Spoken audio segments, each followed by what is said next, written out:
As the situation in Ukraine continues to unfold, President Biden is preparing to deliver tonight his first State of the Union address, during which he is expected to focus on the economy and the global response to Russia's invasion. Now, two things, he'll probably tout these two things as his accomplishments. Well, join me now to offer a dose of reality is U.S. Congressman Scott Perry. He is a member of the House Foreign Affairs Committee, is also the House Freedom Caucus chairman. He served in the military for nearly 40 years before retiring in 2019. He represents the 10th Congressional District of Pennsylvania. Congressman Perry, welcome back to the program. Thanks, Tony. Thanks for the opportunity. Really, some sad times to see around the globe, of course. Before we get into tonight's State of the Union address, and you can share your thoughts on this, I want you to share your thoughts on the situation in Ukraine and how this administration is handling it.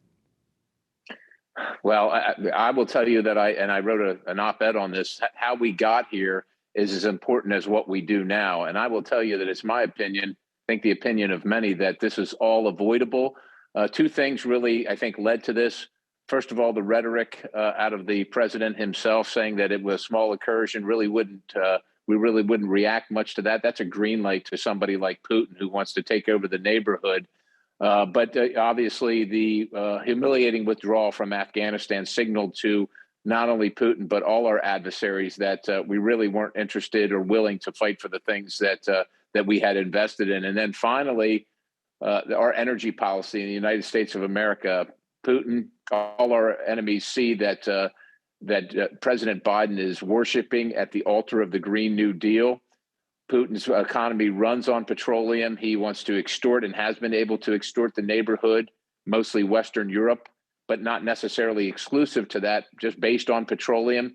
As long as the price is high, $103 a barrel on the spot market, I think, yesterday, this funds Vladimir Putin's war machine into Ukraine. Most Americans don't know it. We shut down the Keystone Pipeline and at the same time increased by the same amount, if not more, the amount of fuel that we're taking in from Russia every single day, 500 to 600 million barrels coming in from Russia that we're financing. So we're literally paying for the war in Ukraine. So these are all signals to Vladimir Putin. These are all signals to the rest of our adversaries in the world. And so I don't give him very high marks. It's all the sanction talk and all the tough rhetoric didn't do anything, especially when you signaled ahead of time that it was okay to go into Ukraine and take the Black Sea, control the oil market in Western Europe, control the oil market in the Mediterranean. So I think you're going to hear a lot of conversations tonight at the State of the Union about what we should do and how we're working with Ukraine, and we're praying for the people of Ukraine. Not going to talk about the rising crime rates, the horrific crime rates, and the murder rates in the cities. Not going to talk about a wide open border.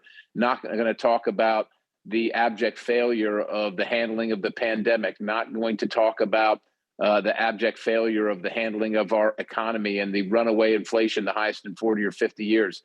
Those won't be the issues of discussion. It will all be about Ukraine because there is some unity between Republicans and Democrats on the devastating circumstances in Ukraine now after the fact. And so I think that's where the conversation is generally going to lead. It could be the shortest State of the Union ever if he just came to the stage and said, the podium and said, the State of the Union is in awful condition and walk back out, because that's how most Americans feel right now. Well, I think you're right. He enters his first State of the Union with the lowest polling approval of any president in modern history. 30 seconds, what does he need to say to bolster the confidence of the American people in his administration? I think what he needs to say is that obviously we've taken a wrong turn here. I recognize it. We're going to change things dramatically. We're going to open up the Keystone Pipeline. Energy is the lifeblood of America. And it's also the lifeblood of the world. So we're going to disavow all those Green New Deal policies that have gotten us here. We're going to open up the Keystone Pipeline. We're going to start drilling on our own lands. We're going to open up ANWR. We're going to open up the continental shelf. We're going to permit the LNG terminals, and we're going to drive prices for your gas at the pump down. And at the same time, we're going to hobble Vladimir Putin's wartime economy that's dependent on the high prices that we're providing for them in buying Russian gas right here in the United States of America. I think that would go a long way to show the American people that he recognizes this is a failure.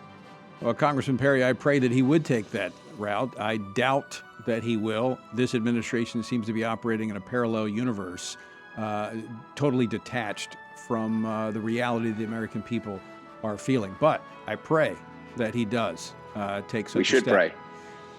Congressman Perry, always great to talk with you. Thanks so much for joining us. And folks, don't